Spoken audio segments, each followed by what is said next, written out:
Well, thank you for showing up. I'm Ron Jackson. This is my lovely wife, Carla, and that's our Model 3. We've had that for 5 years now. That short-looking thing is actually a full-length Model Y.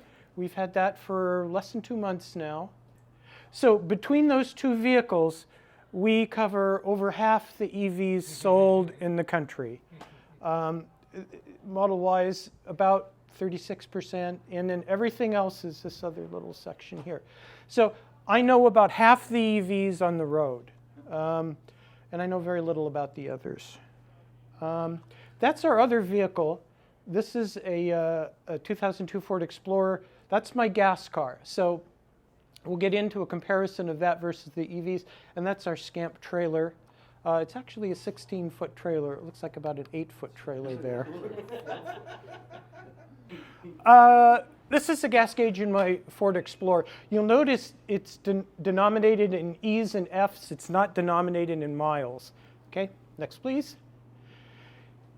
It should be able to be denominated in miles, right, because we always get 16 miles per gallon, because that's what it says on the government website, right? Well, they do say 14 to 19, so I suppose we could range somewhere between 14 and 19. Next, please. I keep records, and there's not a lot of 14s and 19s here. It actually varies between about 10 to, I don't know, 11, 14. There's some 14s in there. It varies a lot. Your mileage does vary. Let's say we get what they rate as the average highway city combined mileage. 16 miles per gallon is 62.5 gallons per 1,000 miles. We're talking $313 a month to drive that 1,000 miles. But actually, this is closer to what I actually get, which is more like 80 gallons per 1,000 miles, which is $400 a month if I was driving that 1,000 miles a month, which is typical for US. This is from a trip we did down to California in our Model 3. On that trip, we were burning 271 watt hours per mile. The rating on it is 248 watt hours per mile. It's a little bit higher, but that was all freeway down to California and back. Driving around city, we actually do get closer to 248 watt hours per mile. Well, 248 watt hours per mile, which is what the rating is. At that kind of 240 watt hours is 0.25 kilowatt hours. So 250 kilowatt hours per 1,000 miles, 30 bucks. You remember a little while ago I said the Explorer was 400 bucks? 30 bucks, big difference. But if you have time of use electricity at your house, they'll actually sell you a kilowatt for 4 cents. So then you're talking $10 a month. So we're comparing $10 a month versus $400 a month. Big difference. So we don't drive the Explorer much. Since we got our Model Y a couple months ago, that can tow our trailer, so we're going to be getting rid of our Explorer quite soon. So people always ask, yeah, but what about trips? How, we like to take trips in EVs. How do you know if you don't want to run out of charge? What if it's not? Well, what I did here is I just clicked the button on my on the steering wheel.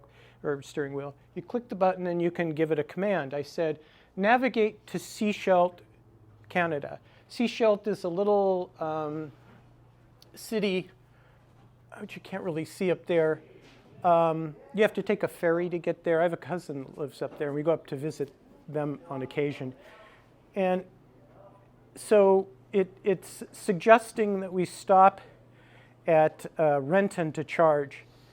And I think the next slide has some detail on that. Yeah, at Renton, it says we'll arrive at 2:50 p.m.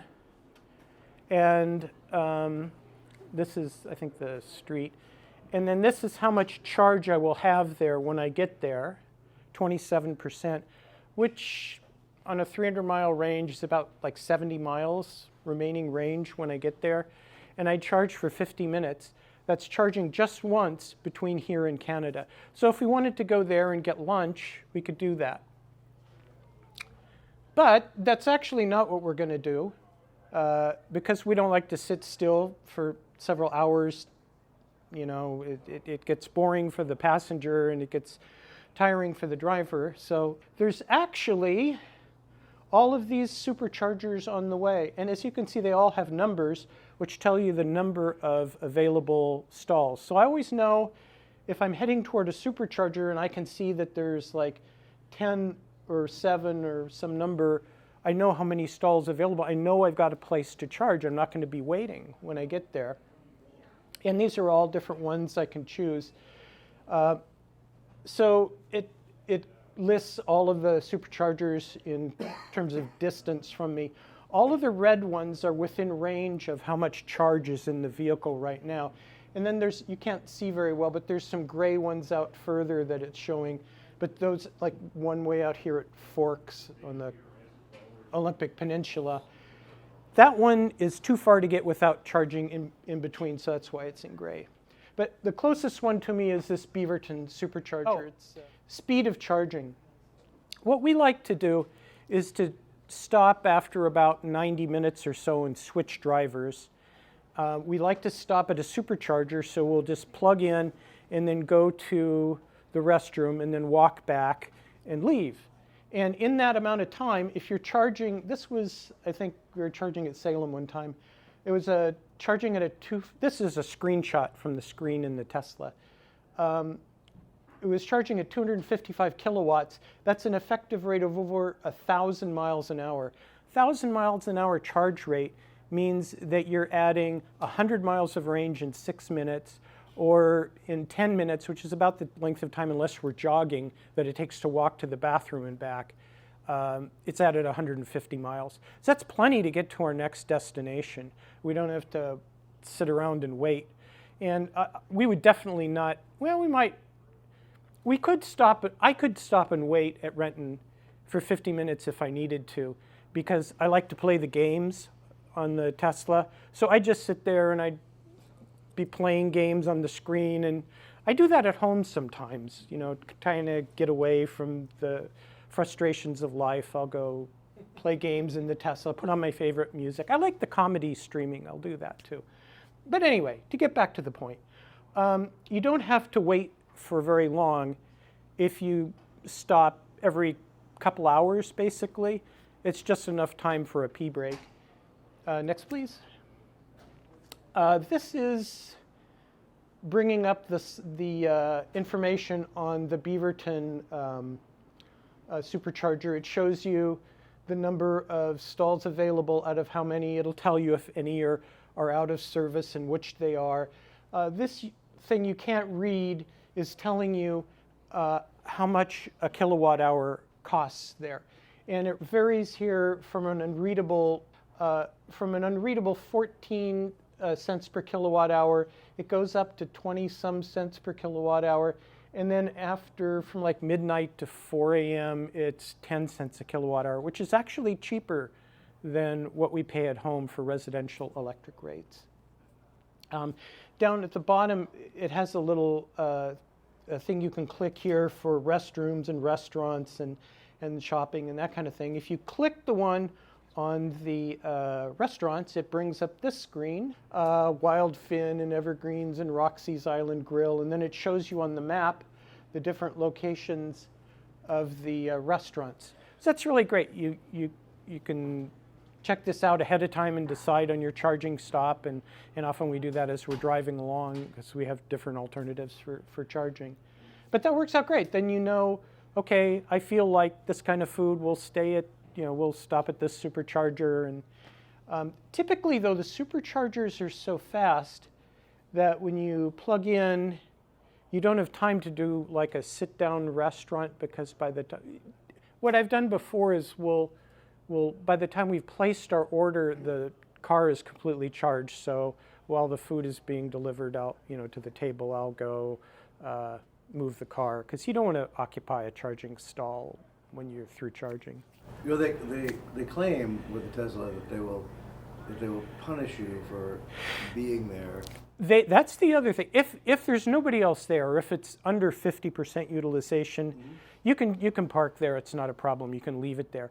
But they don't want you occupying a charging spot and somebody else drives up and you're eating dinner and your car is through charging. So they will charge you $1 a minute. But you have a 5-minute grace period. 5-minute grace. Okay. So and it warns you before it's fully charged. It says charging will complete in a few minutes, and so between that and then the 5-minute grace period, you probably have more like 8 minutes or 10 minutes or something. There is a trick. Don't tell anyone, but there is a trick. If you set it, it'll normally limit you to 80% as a maximum charge because it gets really slow. That last 10% takes a long time. So the trick is, don't tell anyone, if you turn it to 100%, it will let you do that, and then it'll take forever to do that last, well, not forever, it'll take an hour to do the last little bit, or 30 minutes, something like that. But don't do that unless you absolutely have to. It's very impolite to be hogging a stall when you've got other people that want to use it. Or you can't pull the cord out. You pull the cord out, they have no knowledge of that you're there. Well, Well,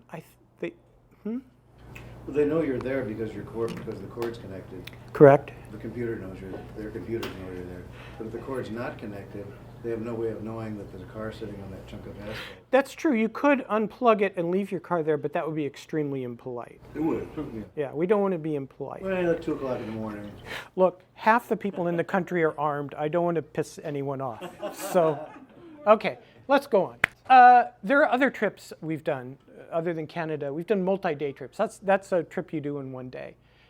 This is a trip we did to Hackensack. We had some friends from college that had a lake place up near Hackensack.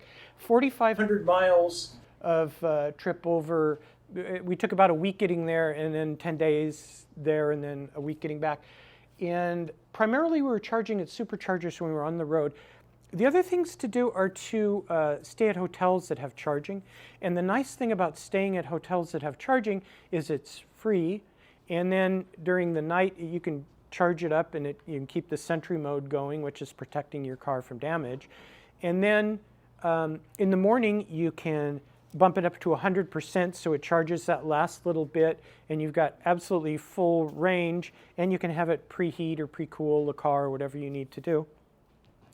And so we did that about whenever we could. It was probably more than half the time.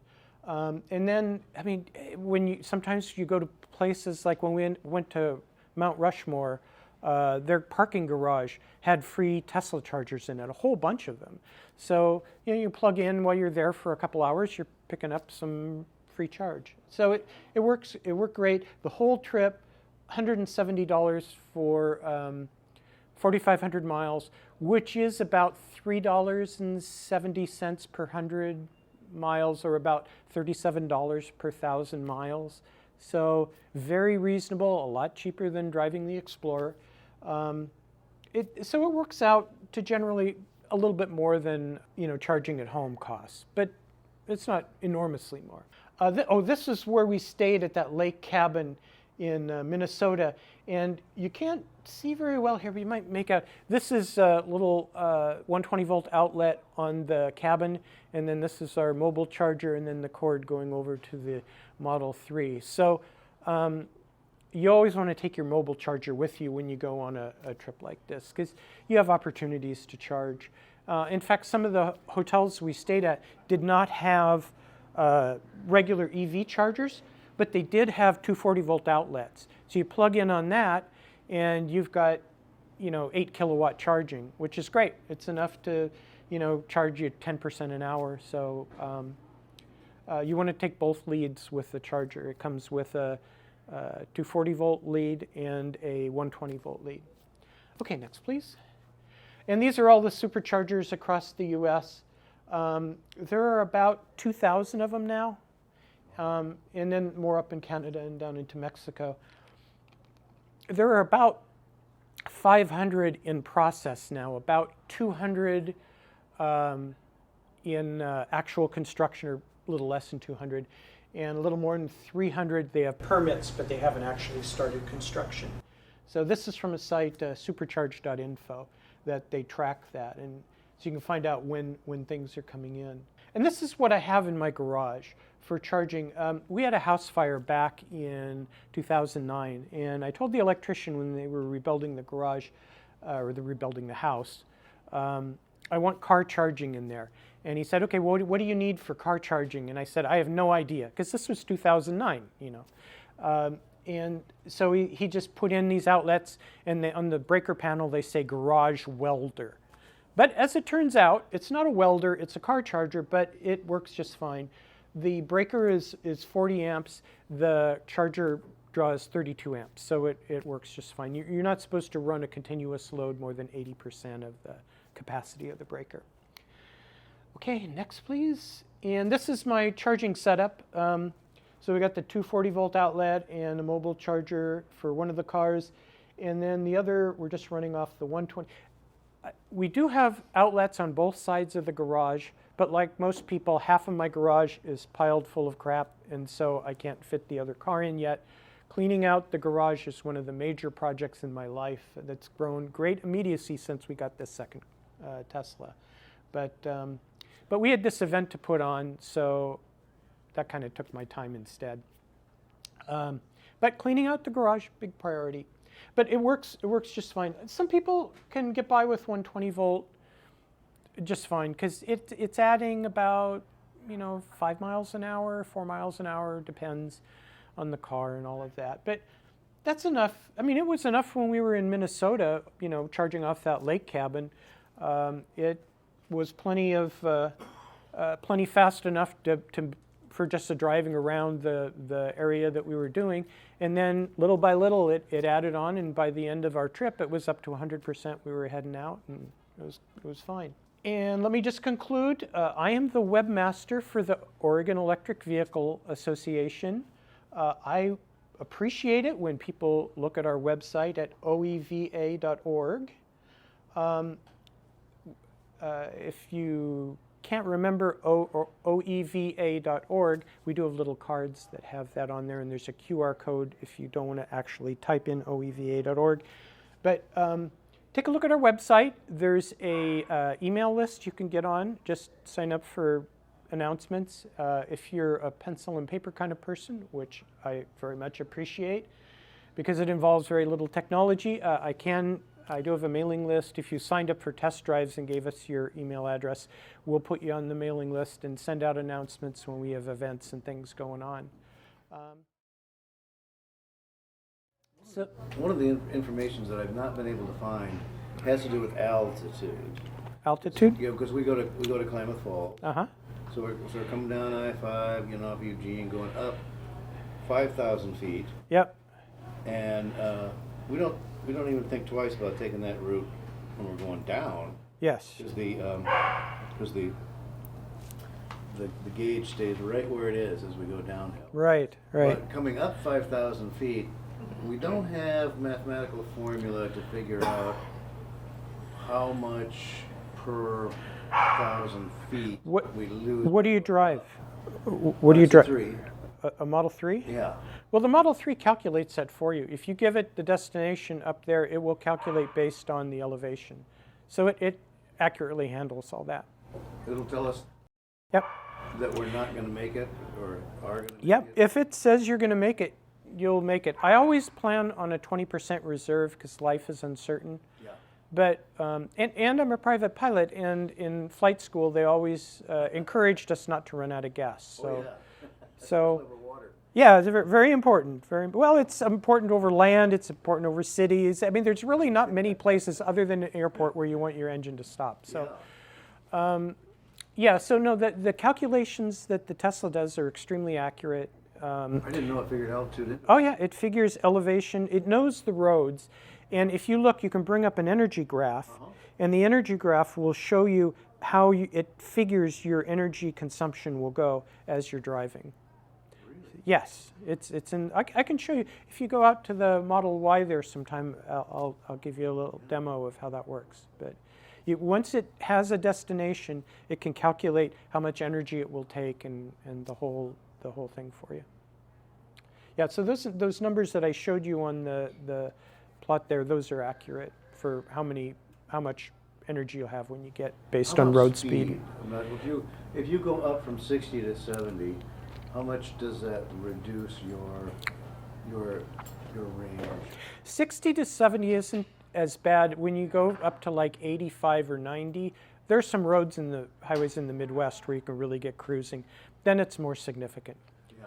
But the superchargers, there's so many of them along the route that it's not that you're not going to make it. It's just that you're going to use up more energy, so you'll charge a little bit longer and it'll cost you a little bit more. But, you know.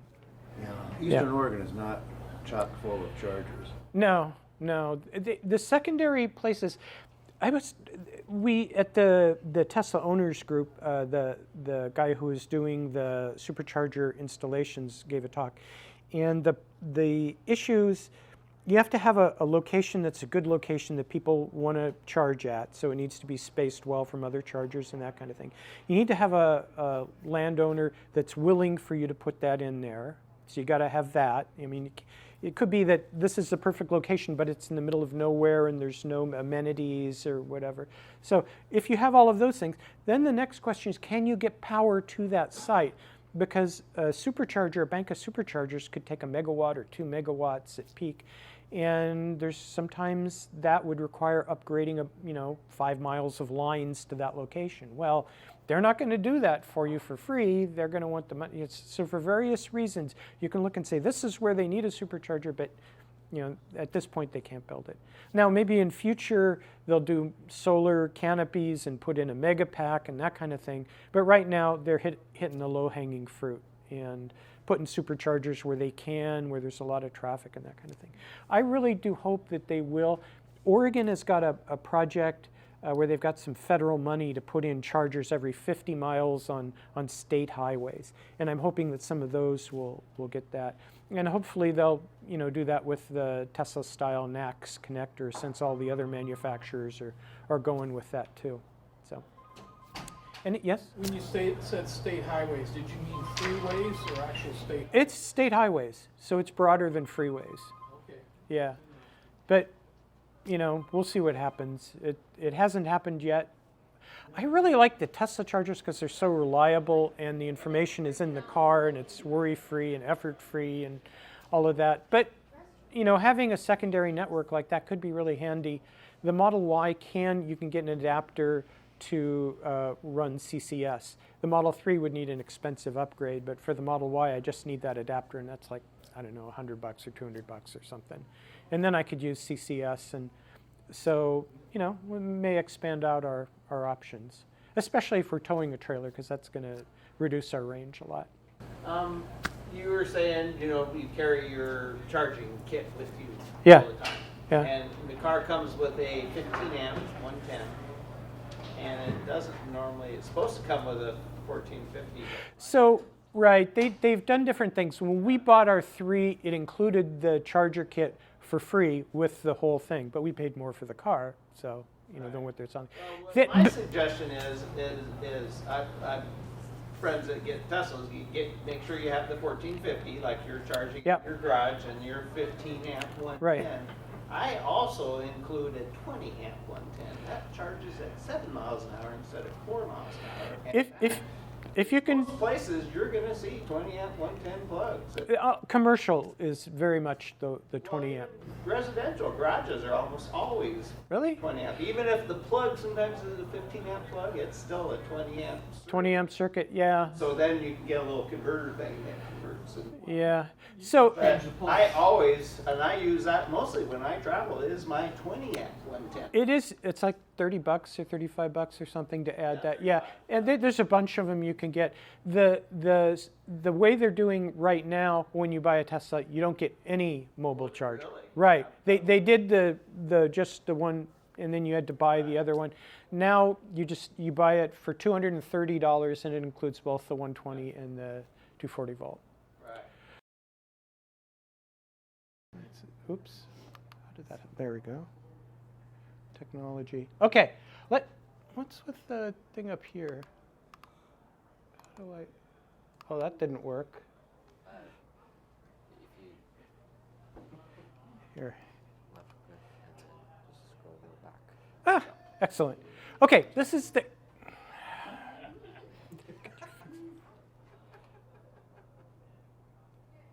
Okay. Here, you drive. I'll tell you when.